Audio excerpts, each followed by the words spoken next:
अब हम चलते हैं श्री रामचरितमानस के बालकांड के दोहा संख्या 21 के आगे। अभी गोस्वामी जी राम नाम की ही महिमा का वर्णन कर रहे हैं।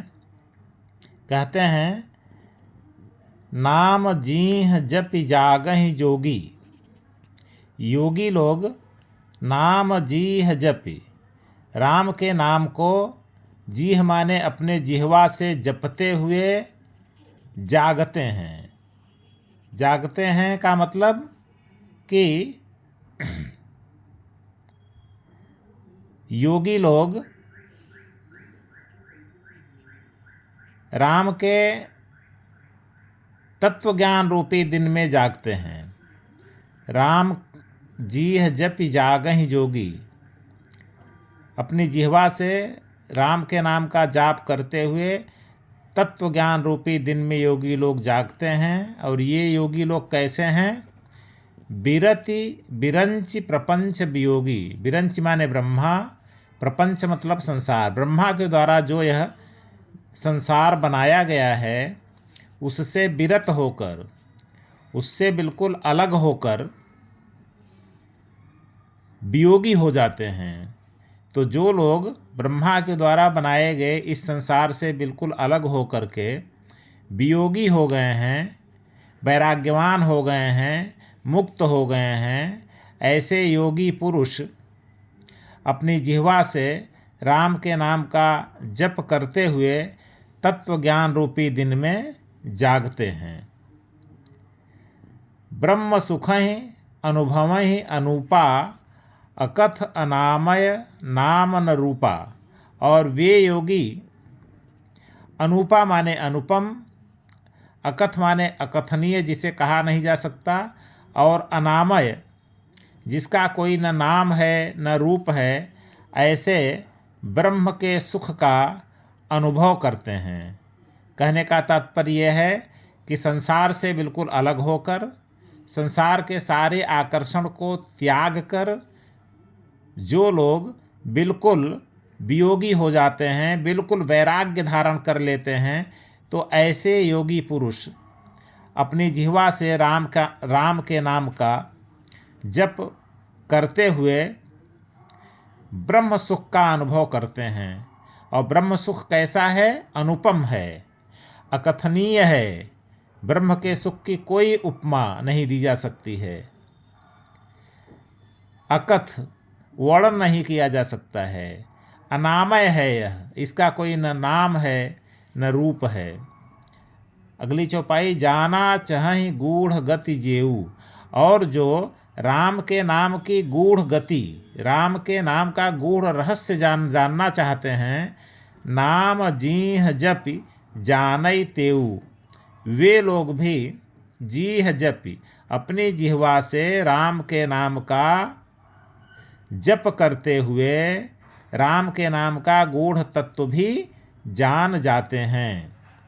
यानी जो लोग गूढ़ तत्व जानना चाहते हैं राम का, वे भी अपनी जिह्वा से राम के नाम का जप करते हुए गूढ़ तत्व जान जाते हैं।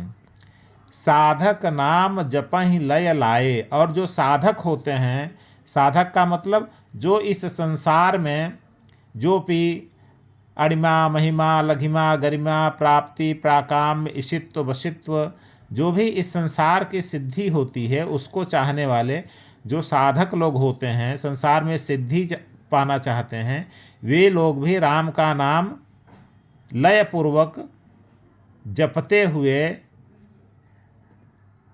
अणिमा महिमा इत्यादि जो 8 प्रकार की सिद्धियां होती है उनको पाकर सिद्ध हो जाते हैं। तो कहने का तात्पर्य यह है कि राम का नाम जपने से गूढ़ तत्व की भी प्राप्ति होती है, और जो लोग सांसारिक सिद्धियां प्राप्त करना चाहते हैं, अणिमा महिमा इत्यादि, वह सांसारिक सिद्धि भी प्राप्त होती है। तो राम का नाम जपने से यह संसार भी प्राप्त होता है, और संसार से परे जो ब्रह्म है वो भी प्राप्त होता है। जपहि नाम जन आरत भारी। जो लोग बहुत विपत्ति में पड़े होते हैं, आरत भारी, आरत माने विपत्ति, भारी विपत्ति में जो लोग पड़े होते हैं, बहुत विपत्ति जिनके ऊपर आई रहती है, जपहि राम, वे लोग भी राम का नाम जप के मिटहि कुसंकट, बड़े से बड़ा संकट मिट जाता है, हों ही सुखारी, और सुखी हो जाते हैं। इसका मतलब राम के नाम का जप इस संसार के संकट को भी मिटाता है, इस संसार से परे ब्रह्म की प्राप्ति भी कराता है, इस संसार का संकट भी मिटाता है और इस संसार की सिद्धियां भी देता है। राम भगत जग चारि प्रकारा। अब कहते हैं कि राम की भक्ति संसार में 4 प्रकार की होती है। सुकृति चार्यो अनघ उदारा, और चारों प्रकार की भक्ति को करने वाले जो भक्त होते हैं वे सभी सुंदर कर्म करने वाले होते हैं, पुण्य आत्मा होते हैं, चारों पाप रहित होते हैं और चारों उदार होते हैं। 4 प्रकार के भक्त कौन होते हैं? 4 प्रकार के भक्त होते हैं आर्त, अर्थार्थी, जिज्ञासु और ज्ञानी। आर्थ जो संसार के संकट को दूर करना चाहते हैं, अपने संसार में जो संकट आया हुआ है उसको जो दूर करना चाहते हैं उसको कहते हैं आर्त। अर्थार्थी जो संसार में धन दौलत रुपया पैसा प्राप्त करना चाहते हैं उसको कहते हैं अर्थार्थी। तो आर्त, अर्थार्थी, जिज्ञासु जो भगवान को जानने की इच्छा से भगवान का भजन आदि करते रहते हैं उसको कहते हैं जिज्ञासु। और चौथे भक्त होते हैं ज्ञानी। ज्ञानी वे होते हैं जो भगवान को तत्व रूप से जानना चाहते हैं, जो ज्ञानी होते हैं, हमेशा ज्ञान में डूबे रहते हैं, तो भगवान को तत्व रूप में जानकर जो प्रेम से भगवान का भजन करते रहते हैं। यानी ये 4 प्रकार के भक्त होते हैं। तो भक्त कोई एक ही प्रकार के भक्त नहीं होते हैं। भक्त का मतलब ये नहीं हुआ कि वो बिल्कुल जो संसार को, भगवान से जो संसार को चाहने वाला होता है वह भी भक्त होता है, और जो भगवान से संसार न चाहने वाला होता है, भगवान के तत्व को जानना चाहता है, निर्गुण रूप में उपासना करना चाहता है, संसार जिसे नहीं चाहिए, वो भी भगवान का भक्त होता है। तो भगवान के भक्त 4 प्रकार के होते हैं। कुछ भक्त ऐसे होते हैं जो अपनी विपत्ति को दूर करना चाहते हैं, कुछ भक्त ऐसे होते हैं जो यहाँ पर धन दौलत रुपया पैसा प्राप्त करना चाहते हैं, कुछ भक्त ऐसे होते हैं जो केवल भगवान को जानने की इच्छा रखते हैं, उनको न रुपया पैसा चाहिए, न धन दौलत चाहिए, न कोई विपत्ति दूर करने की इच्छा होती है। भगवान क्या हैं, ईश्वर क्या हैं, बस ये इच्छा होती है। और ये इसी इच्छा, यही कामना करते हुए कि हे ईश्वर आप क्या हैं, आप कौन हैं, और भगवान का भजन करते रहते हैं।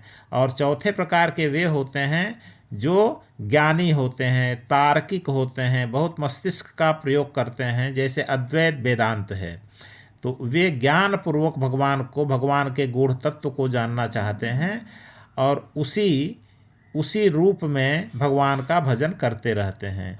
तो भगवान के जो भगवान के भक्त होते हैं, ये गलत बात है कि कोई रुपया पैसा पाने के लिए भगवान की भक्ति करता है तो उसको लोग कह देते हैं कि ये ढोंगी पुरुष है। वो ढोंगी पुरुष नहीं होता है। रुपया पैसा पाने के लिए भी भगवान की भक्ति की जाती है। और संसार में किसी पर कोई बहुत बड़ा पारिवारिक संकट आया हो या किसी अन्य प्रकार का संकट आया हो तो संकट को दूर करने के लिए भी भगवान की भक्ति होती है।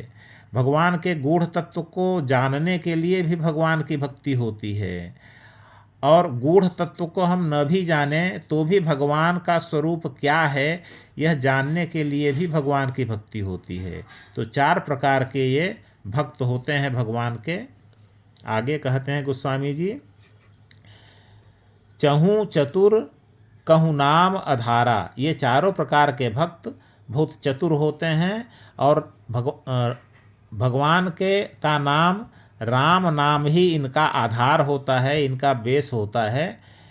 बस ये कहते हैं कि ज्ञानी प्रभु ही विषेक ही प्यारा। लेकिन चारों प्रकार के भक्तों में जो ज्ञानी भक्त होता है, जो गूढ़ रूप में भगवान का तत्व जानना चाहता है और भगवान का इस रूप में भजन करता रहता है, वह भगवान को विशेष रूप से प्यारा होता है। यानी अन्य 3 भक्तों के अपेक्षा ज्ञानी भक्त अधिक प्यारा होता है।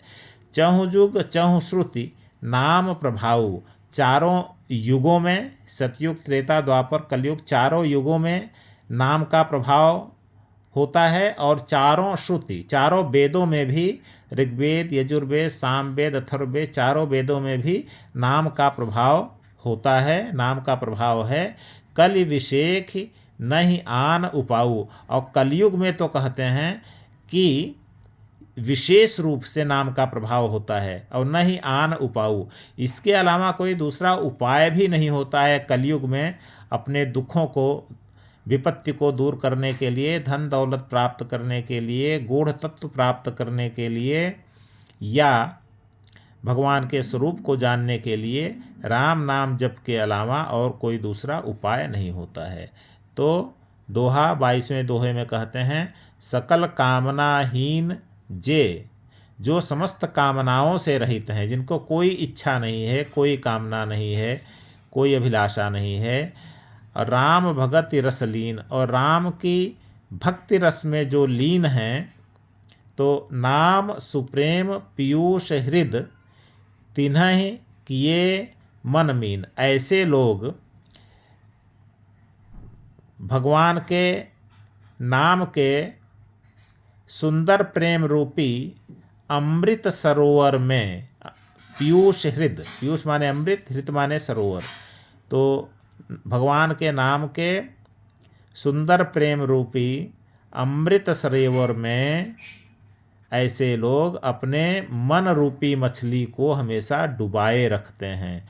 जैसे कोई मछली जल में रहती है, जल से अलग होती है तो वो मर जाती है, उसी प्रकार से ऐसे भक्त जो हमेशा राम की भक्ति के रस में लीन रहते हैं और जिन्हें कोई कामना नहीं होती है, ऐसे लोग भगवान राम के नाम के प्रेम रूपी अमृत सरोवर में, मतलब नाम, भगवान राम के नाम में ही अपने को हमेशा लीन किए रहते हैं।